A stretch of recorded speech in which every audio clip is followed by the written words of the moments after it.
Vamos a empezar midiendo la onda P.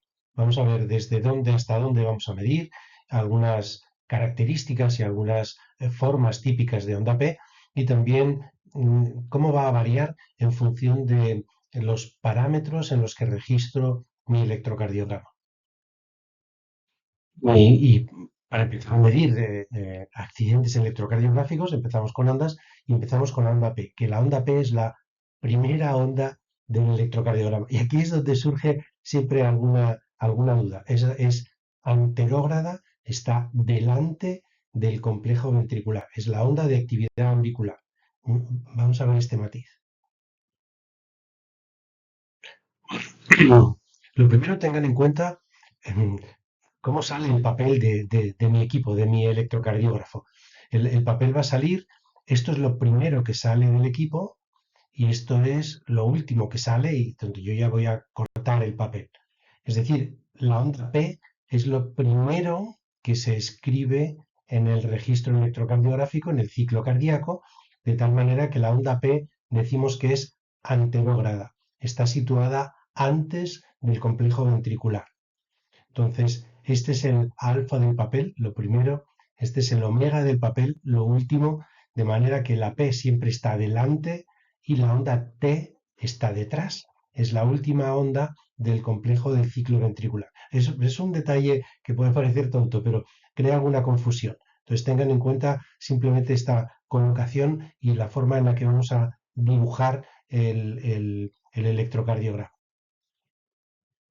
La onda P se puede medir con bastante facilidad porque aunque sea una onda pequeña, en la derivación 2, en el perro y en el gato, prácticamente siempre se visualiza bien y lo único que tenemos que hacer es aprender desde dónde vamos a medir el inicio de la onda P hasta el final y por tanto su duración y desde dónde vamos a medir la base, el nivel cero de voltaje, hasta qué punto máximo de voltaje para poder conocer esa intensidad, ese voltaje de la onda P. La onda P representa la despolarización de las aurículas. En el fondo, aunque se trata de un fenómeno eléctrico, coincide prácticamente del todo con el fenómeno muscular de contracción de las aurículas. Es decir, la despolarización eléctrica se corresponde con la sístole o con la contracción muscular y la onda P va a representar esta sístole auricular. La duración de la onda P representa el tiempo que invierte el impulso eléctrico en salir del nódulo sinusal y llegar hasta el nódulo auriculoventricular. Cuando sale del nódulo sinusal se reparte por aurícula derecha, aurícula izquierda, toma el tramo internodal y llega al nódulo auriculoventricular. Este periodo de tiempo es el que va a estar representado por la onda P. La onda P puede ser positiva, puede ser negativa, puede ser bifásica, negativa positiva, o bifásica positiva negativa, y también puede estar millada, tener un chichón, una especie de cúspide dividida. Esto va a depender de en qué derivación se analice o estudiemos la onda P y para tomar las medidas y comprobar si son normales o no, utilizaremos siempre la derivación 2. En la derivación 2, la onda P en el perro es una onda positiva, es una onda pequeña, relativamente pequeña, comparada con las demás ondas del electrocardiograma y habitualmente tiene una forma redondeada. Para medir su duración, lo que vamos a hacer es considerar el punto cero en aquel en el que la gráfica abandona la línea isoeléctrica. En el momento en que se inicia la inflexión positiva, se inicia la onda P y ese es mi punto de medida. El punto final de la onda P es cuando la inflexión, cuando la gráfica regresa otra vez al nivel isoeléctrico. Ese va a ser el punto final y yo lo que voy a hacer es medir la duración entre el principio y el final, entre la separación entre estos dos puntos. Como van a ser papel milimetrado, yo voy a tener milímetros y van a ser tantos milímetros. Como yo sé a qué velocidad ha salido el papel, tantos milímetros son tantos segundos. En el voltaje, lo que tenemos que actuar es midiendo cuál es la altura, si fuese negativa, la profundidad de la onda P. Para ello, De nuevo, fijamos la línea isoeléctrica mentalmente de dónde está la línea isoeléctrica y lo que buscamos es una vertical hacia el punto más alto de la onda P.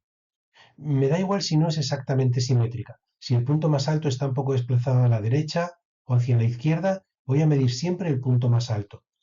Por supuesto, si la onda P fuese negativa, voy a medir el punto más bajo de la onda P y lo que voy a hacer es contar nuevamente los milímetros en el papel del electrocardiograma, de tal manera que sean pues 1, 2, 3, 4, X milímetros, y como yo sé con qué sensibilidad he pedido a mi equipo que me registre el electrocardiograma, sé cuántos milivoltios suponen esos milímetros que estoy contando. Si la onda P es bifásica, el inicio y el final son muy similares. Cuando abandono la línea isoeléctrica, esta inflexión positiva o negativa, si empezásemos por negativa, sería el punto de origen y permito que transcurran las dos inflexiones, positiva negativa o negativa positiva, y cuando se vuelve a alcanzar la línea isoeléctrica es el punto final. Voy a medir la separación entre ambos para ver la duración de la onda P. Y el voltaje, si es bifásica, el voltaje es muy similar. Trazo mi línea isoeléctrica. En la parte más alta del componente positivo busco los milímetros de altura. En la parte más baja del componente negativo busco los milímetros de profundidad. Y voy a sumar los positivos y los negativos en valores absolutos. Es decir, y como ejemplo, si en este caso fuesen 1, 2 y 3 más 3 milivoltios y 1, 2, 3 y 4 menos 4 milivoltios más 3 y menos 4, quito los signos 3 y 4, 7 milivoltios, indicando que la onda P es bifásica y que tiene un componente positivo y un componente negativo. Si vemos ejemplos de onda P, es relativamente fácil de identificar y vamos a encontrar muchas variantes en cuanto a su morfología. Esta sería la perfecta, según la descripción, es pequeña, positiva, anterógrada, redondeada. Esta es muy similar, pero fíjense que es un poco más picuda.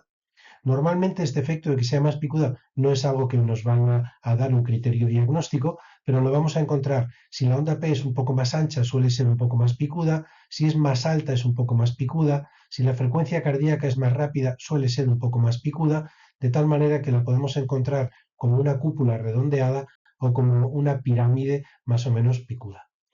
En este caso, fíjense que tengo una pequeñísima onda P y que además es negativa. La tengo por debajo de la línea isoeléctrica. En este caso la tengo pues igual de pequeñita, pero es positiva. Claramente está por encima de la línea isoeléctrica. Como más ejemplos, tengo una pequeña onda P negativa, es muy en forma de pirámide, muy acuminada, muy en punta, pero claramente se ve que es negativa. Aquí tengo una onda P positiva. Esta es muy alta, es más alta de lo normal comparado con la R que tengo que la está acompañando. Además es muy picuda. También tengan en cuenta una cosa, este electrocardiograma está registrado con una velocidad del papel de 25 milímetros por segundo. Es decir, todo se dibuja en menos papel porque sale menos papel por segundo, de manera que todo está un poquito más apretado. Si este electrocardiograma lo registrase en 50 milímetros por segundo, es posible que las ondas, incluyendo la P, fuesen un poco más anchas y fuesen un poco menos picudas. En cualquier caso, tengo que medir el electrocardiograma que tengo delante, sabiendo, en este caso, que está registrado en 25 milímetros por segundo. Esta onda P de aquí, fíjense qué rara, es una onda P muy ancha y además es una onda P con un chichón, está mullada, está dividida. De nuevo, la forma no me va a dar una clave de diagnóstico. Lo que me da la clave de diagnóstico en la onda P es la anchura, la duración y la altura, el voltaje. Claro, cuando tengo estas ondas P melladas, lo que ocurre es que, independientemente de que la forma sea o no un criterio diagnóstico, me van a dar ondas P muy anchas. Van a ser ondas P con una duración superior a la normal. Aquí tengo una onda P que es más ancha de lo normal, más alta de lo normal, es una gran onda P en todos los sentidos, tanto el horizontal como el vertical, y en cambio mantiene una forma acuminada, positiva y con una sola fase que es positiva. Aquí tengo otra onda P, también positiva. Fíjense que en lugar de tener este chichón en el centro, tiene esta pequeña muesca que hace que también esté mellada. Esta onda P, yo en la base es donde voy a medir la anchura y la altura será desde la línea isoeléctrica hasta el punto más alto de la onda P. No hasta el centro de la onda P, ni hasta el punto medio, ni hasta el punto más bajo, ni hasta el primero, sino hasta el punto más alto, esté donde esté la onda P. Las ondas P anormales que van a encontrar en algunas ocasiones. Aquí tengo una onda P pequeñita y claramente negativa. Aquí tengo una onda P bifásica, tiene un componente positivo y un componente negativo. Aquí tengo una onda P negativa mayor que la primera, se ve claramente y se puede medir con más facilidad. Y aquí tengo también una onda P negativa. Fíjense lo que les explicaba al principio de que la velocidad del papel, que en personas y en la escuela francesa de electrocardiografía se suele utilizar 25 milímetros por segundo, para medir las ondas y los segmentos, yo creo que es más incómoda. Es difícil medir el ancho de esta onda P.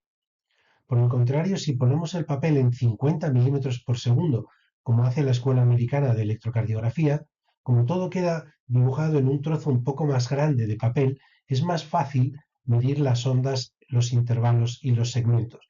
Por supuesto que las arritmias a veces las vemos mejor en 50, a veces mejor en 25, pero los artefactos, los accidentes, las ondas, las anchuras de cada una de las componentes del electrocardiograma los vamos a detectar y los vamos a ver mucho mejor en 50. También los artefactos. Es más fácil ver que se ha movido el perro, que tengo un contacto anormal del electrodo en 50 que está dibujado todo más ancho, que si lo tengo en 25, que es que se queda todo empastado. La anchura de la P con no sé qué movimiento, con no sé qué vibración, con no sé qué onda, y es muy difícil. Fíjense aquí qué anchura dirían que tiene el complejo QRS. No se ve una Q, con lo cual sería RS. La anchura es que medio cuadradito, un cuarto de cuadradito de un pin. En cuanto ponemos el equipo en 50, pues es un poco más fácil de medir esa anchura, en este caso del complejo QRS. La onda P también, y lo veremos en el capítulo correspondiente, también puede ser variable en el mismo electrocardiograma y en el mismo paciente. Fíjense en este caso que tengo una onda P pequeña, en el siguiente ciclo cardíaco la onda P prácticamente desaparecido, es casi isoeléctrica. En el siguiente es grande y se puede medir muy bien. En el siguiente es mediana, ni siquiera tan pequeña como al principio. De manera que en este perro, en apenas 4 ciclos cardíacos, tengo 4 ondas P distintas de características diferentes. Casi isoeléctrica, pequeña, mediana y grande. En todos los casos la duración es la misma, pero el voltaje claramente cambia de un ciclo cardíaco a otro. Veremos después cómo se llama, qué significa y si hay o no hay que preocuparse.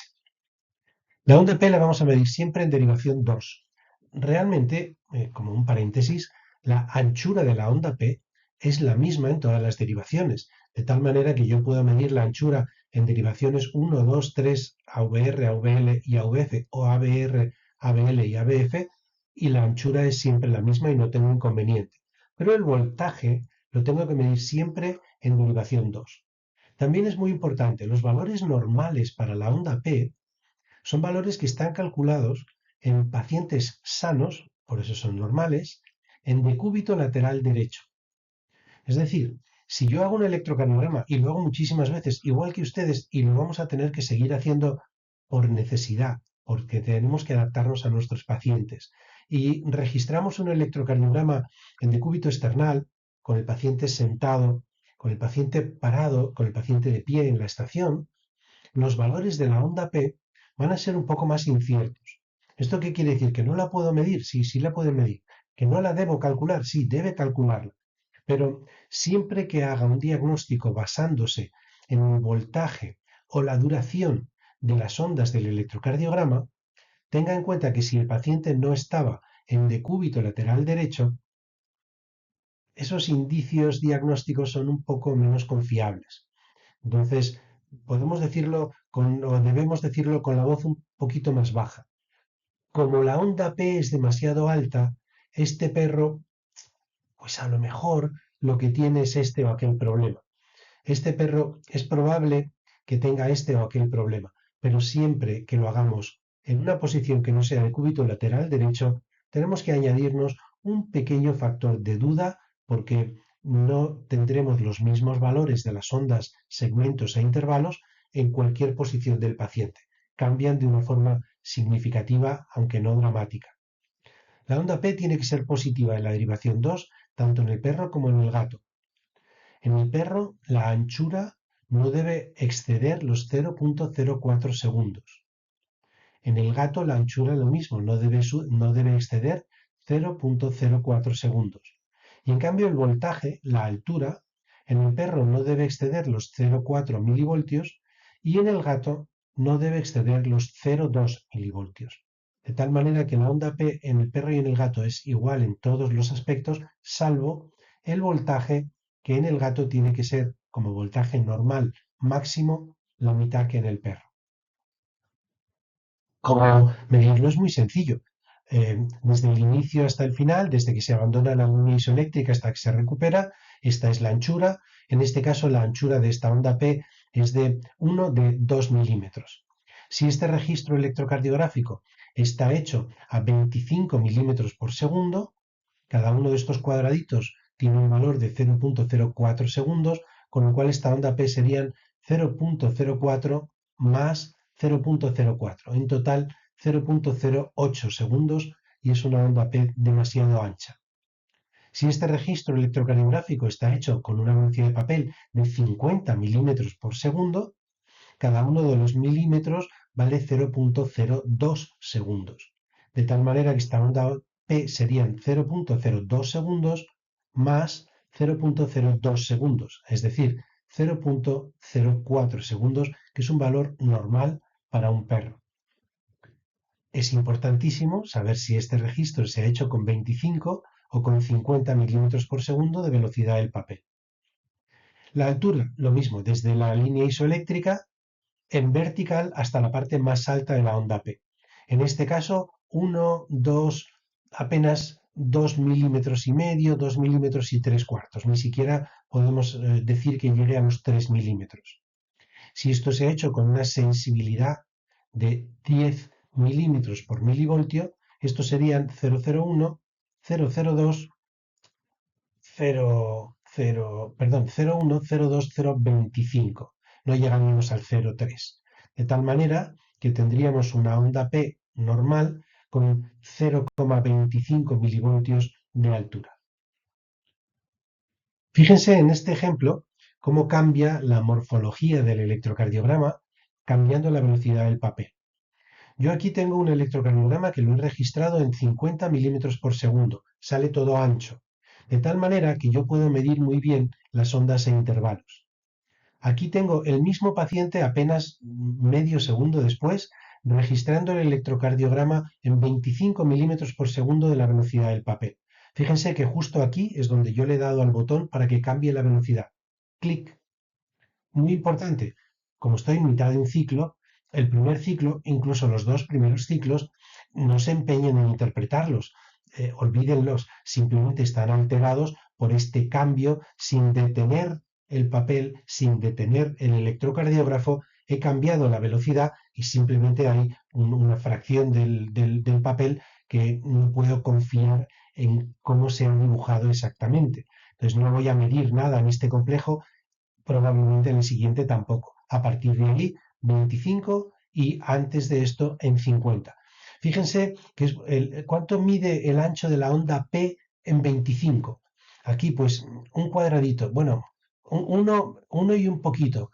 Bueno, uno, pero ¿cuento la tinta desde fuera o desde dentro? Uy, ya me estoy complicando un poco al intentar medir una onda P relativamente pequeña con una frecuencia cardíaca relativamente alta con el papel en 25 milímetros por segundo.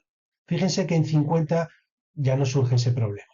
Aquí, mire, aquí lo veo muy bien, la onda P de ancho tiene 2 milímetros, 2 cuadraditos. No me cabe duda, ni tengo problema con la tinta, ni si cuento este trocito no, de tal manera que lo mido mucho mejor en 50 cuando tengo ondas P, sobre todo pequeñas, y cuando tengo frecuencias cardíacas altas.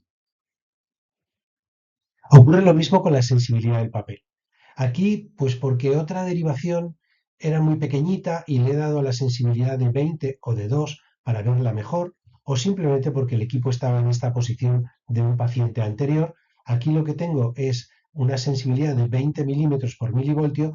Veo muy bien las alturas, pero fíjense que es que la onda R se me choca, es que no puedo medirlo. Bueno, si llega serían 5 milímetros, 10, 15, 20, bueno, pues serían 21, otros 2 o 7 o 14, no sé cuántos habría.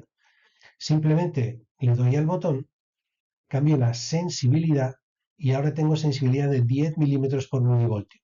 En este caso el botón solo me ha producido esta interferencia, pero de nuevo, el ciclo afectado justo por el momento que cambio la sensibilidad, incluso el ciclo siguiente los voy a ignorar para evitar artefactos por este cambio de la sensibilidad en el electrocardiógrafo, y en cambio puedo medir mucho mejor los otros ciclos. Este ciclo ya no se me escapa hacia ningún sitio, no tengo nada cortado, la aguja no me va a chocar con el final del papel con riesgo de que se estropee la aguja, de tal manera que puedo medir exactamente las mismas ondas, intervalos y segmentos sin problemas.